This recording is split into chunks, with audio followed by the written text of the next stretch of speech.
Hello everyone and welcome to the post 2 of facial recognition door locking system using OpenCV and Python. If you haven't read this post 1, then it's on TechTackled.com. I'll post the link in description. So this is the session 2 in which I'll be personally doing things more kind of hands-on experience, or you can just go and follow along the steps and make no mistakes. So in the post 1 I just explained very basics about what's OpenCV, what's Python, and what things can be achieved when they both are properly used together. So scrolling down to this point, which is the main stuff or the real talk, it says installing Python and numpy, and you can just follow the first step, that is surfing to the python.org downloads. I have been there. I should open it in the new tab. That's my mistake actually. Yeah, so opening it in the new tab, it says download Python. You just need to download Python 3.9 or whatever is latest. I already have it installed, so I'll be just deleting this one. Now the second step says download version 3 or 9, 3.8 or 3.9, which we already did, so it's good. Let's just close this one. One of the step, which is 2.5, I'll be just adding this during the video. It's called pycharm download, and you just need to go to this website called jetbrains.com and install PyCharm. You just need to install this community version, which is free and open source. So you just download this one. I already have it installed, so anyway I'll click cancel as soon as it starts. And just like any other software which you download, you just need to download it, click yes, install, apply all, or like I agree and stuff. So that was something you just need to do, which is not mentioned here. On the third step, it says you need to open CMD. Go to CMD for the third step. It says like write down this, copy this command, that is python -m pip install numpy. Numpy is a library which is very essential. It says requirement already satisfied. It's because I previously installed this on this computer. For you it will just complete a seeker here, and that's it. It's pretty fast.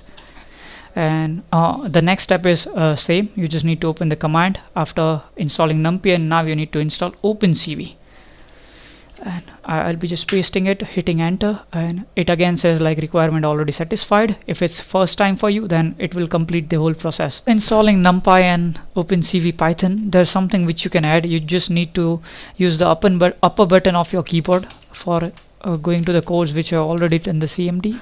So you just need to add a word called contrib there. It's good to have so that it doesn't throws error on your computer, and just hit enter. It says again like it's installed for me. If it's not, it will complete the seeker. So now just let's just verify our installation. You just need to type py in the CMD, and it will open the Python. It says Python 3.9. Let's see if we have OpenCV installed in it. So for OpenCV you just need to write open import cv2, and it didn't throw any error. So let me verify you, like OpenCV is called cv2 in Python, and if I just write cv, it says me and that there's nothing like cv present in this computer. So it means the cv2, which is the right file for OpenCV, is present in this computer. So that's all we need for installation and getting started. Now I'll be switching to the GUI. So let me just close the Python. You can just type quit and end it with the brackets, and it closes the Python, and now you are back into the CMD. That's the very basic we need to run OpenCV Python codes on any setup, actually Windows. If you have Linux or something, they also have their downloads. Like you can just go to Linux, you can just go to Mac. Same goes for the JetBrains Charm. They also have options for every OS you use. And just type in PyCharm. For the PyCharm, you can just create new project, select new project. It's in the D drive. I'm giving it name OpenCV try, or try OpenCV, whichever is right. And you just need to open this drag down menu and select in existing interpreter. And if you don't have any path here, you can just click here and select either one of. I have Python 3.7 installed in the computer, also 3.9, so I'll be using 3.91, and I'll be creating this project. Switching to the full screen. So here is my project. It says in the D drive. I can just right click over it with the mouse, click new, a Python file. let's give this a name try1, and here we are. Here is our space to write the code. I'm writing import cv2, enter. It didn't throw any error, which means this is right, or this is how it should be. Now I'll be typing some code, and let's do some basics with OpenCV. I'll be explaining code as well.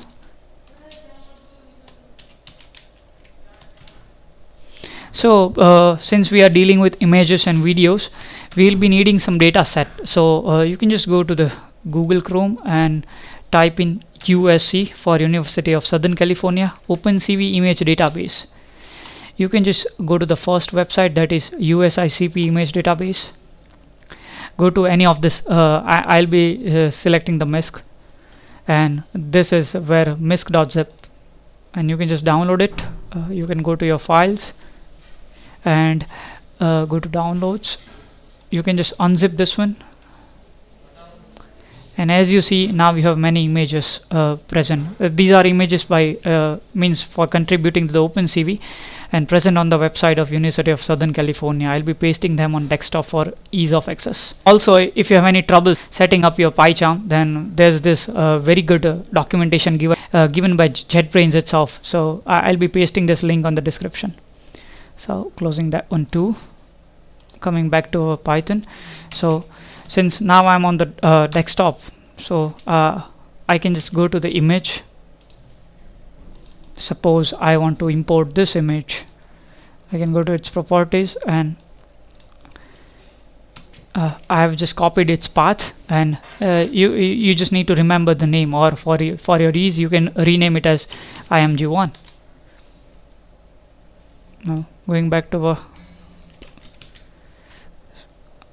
img1.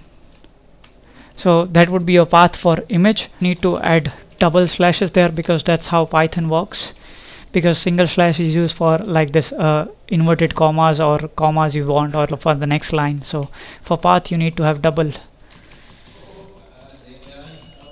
I have just added, and the extension of image was tiff. I remember that one, so I'm writing tiff, and now I'll be using img cv2.imread in bracket. Since I've imported it in the image path variable, so I'll be adding that cv2. So now the variables are full with images. Now the variable has an image. Now I want to show it, so I'll be using cv2.imshow. What window name do I want to give? Suppose I want to give it as try, and since the variable I want to show is called image, so I need to write image there.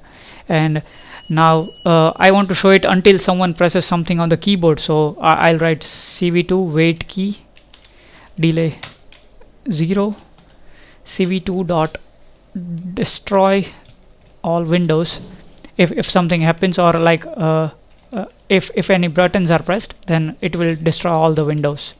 The good thing about using PyCharm is that it auto suggests you most of the stuff, so you don't make any mistakes. Now the common thing, like if name is equals to main, if this is the case, I want to run my code. So I'll be just doing this one. It says some error here. What it is? I've just written it window twice because that's what the underlined red was suggesting. And if you're running it for the first time, you can see something here called add configuration. So you can just go there and click on the plus button, click for Python. You can just add for Python. Since I already have it, I won't add it twice. So the moment you run it, you can see an image open, and the name of this image is try, which we have given in our code. So by using OpenCV, we imported this image in our Python program, and you can just go to the desktop to the MISC and you can verify like we have imported the same image. See, it's called img1 and it was the same image which Python imported. Yeah, works. So that was the very first step. Let's just know like what our current image is, and let's extract more information from our current image. So you can just go to TechTackled.com, and since we have completed the first code, you can just copy the second code You can paste it here and comment the upper one. You can use a new file too, but I'm lazy enough to not do that. Go up. Why you are making 6? Okay, we have commented it successfully. Now as you clearly see, we have few indentation errors, so I'll be just correcting it. You just need to press tab once.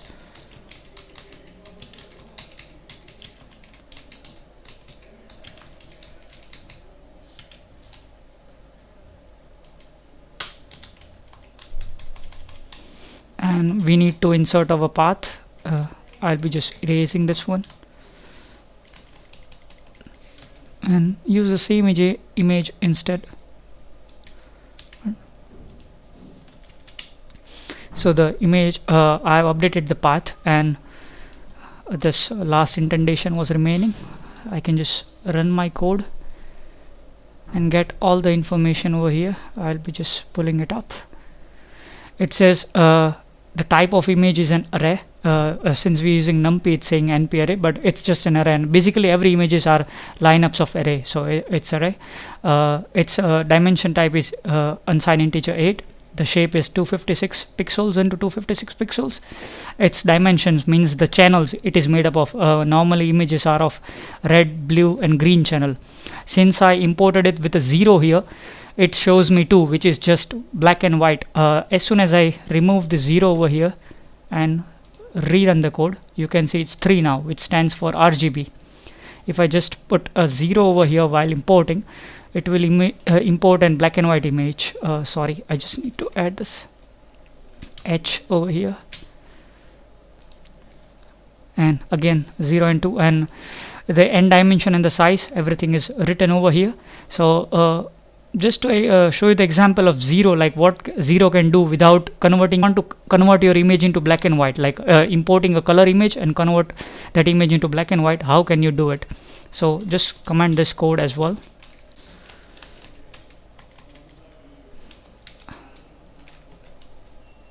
Just a minute.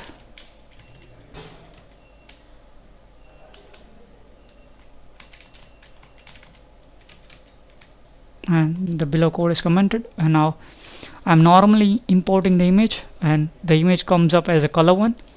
If I just write a 0 after the path and end the code, that is by pressing anything on the keyboard, it will turn the code off, and I rerun it. See, you can see it's a black and white image. So that's an built-in function inside the command called cv2.imread. I'll be just explaining the code because I forget that at the first place. It's import cv2, which means we are importing a library. Def means we are just making a function, main function, and in a variable called img path, you can use anything there. Yeah, I'm just importing a path. I'm using another variable in which I'm storing the image. I want the color image, I will just remove the 0, and I'm just trying to show you the image, which is called cv2.imshow. Using this command, I'm trying to show you on this try window, so that's for the try. And for the 0, which means anything if pressed on keyboard, it will destroy all the windows. You might be surprised to know that why I'm writing these two commands. If I just comment this one, like,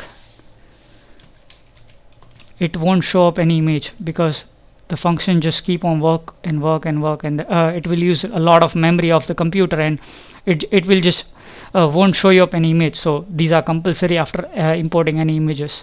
We have done enough of this. I'll just erase this code, and I'll be going back to the TechTackled.com and copy the third code. Third code is all about shapes, and paste the same code in my PyCharm. I'll complete the indentation. I'll be just fast forwarding this one.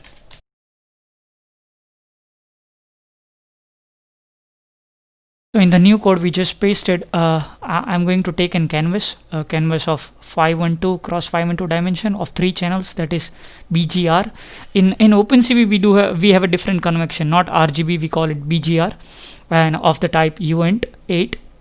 So first I'll be trying to draw a line on that canvas, then a rectangle, then a circle and an ellipse and kind of stuff. So let's start it with the line first. So cv2.line is the function by which we can draw the line. I want to draw the line on image 1, so I'll be writing img1.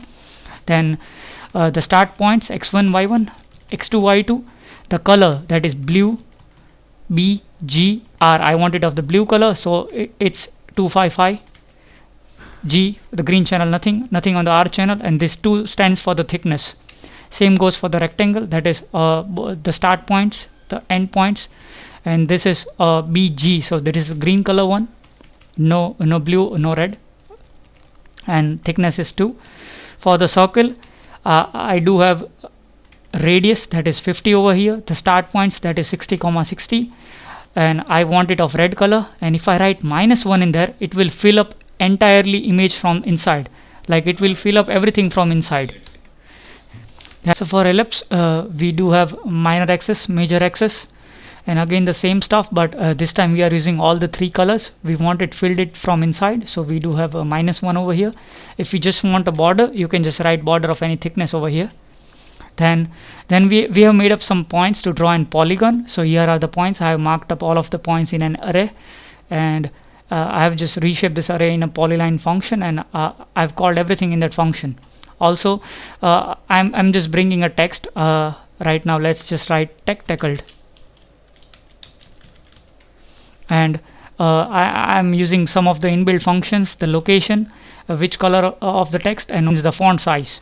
And where I want to show all of this, that's on the image 1, and the same routine which we do, that is wait key and destroy all the windows. I'll be just running the command, and you can see the tech, and you can't see tackled because the image size was way the font size was way too big. Let's just decrease it to 1, and now you can see the TechTackled. So the font part is done. You can see this polygon, so the polygon part is done. Then this ellipse, which is filled in from inside, so the ellipse is done. The circle, which is filled from inside as well. Let's just not fill the circle and do something else with it by writing a 2 and running the code again. See, and now you can see a circle with the thickness 2. Let's make it 5.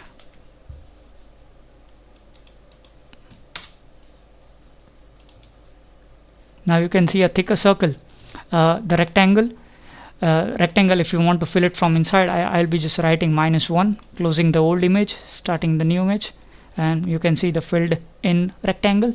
We also have a line is on the blue color on the top, so this way you can draw many shapes on your image.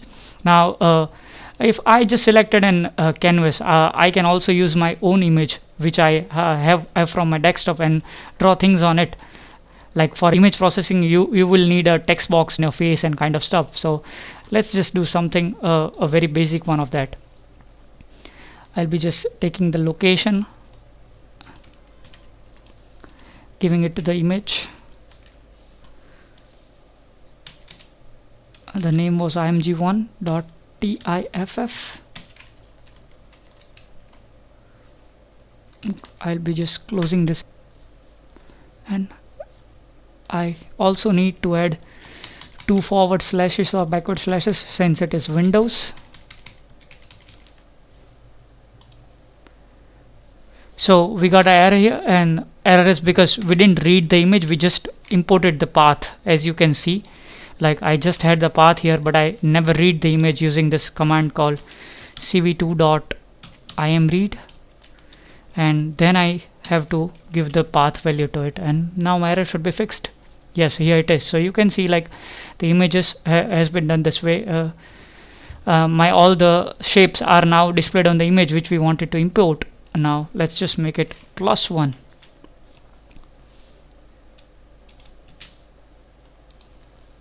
And you can see like this was actually the same image we tried to have earlier. So this way you can basically do things on images. So that's it for the post 2, and I'll see you in another one. And in the next video we will try to add some hardwares to our system, like Python communicating with the hardware to open the doors, and we will be also trying to add some real-time camera feed to process our face and process some images. Till that, you have a great new year. Thank you.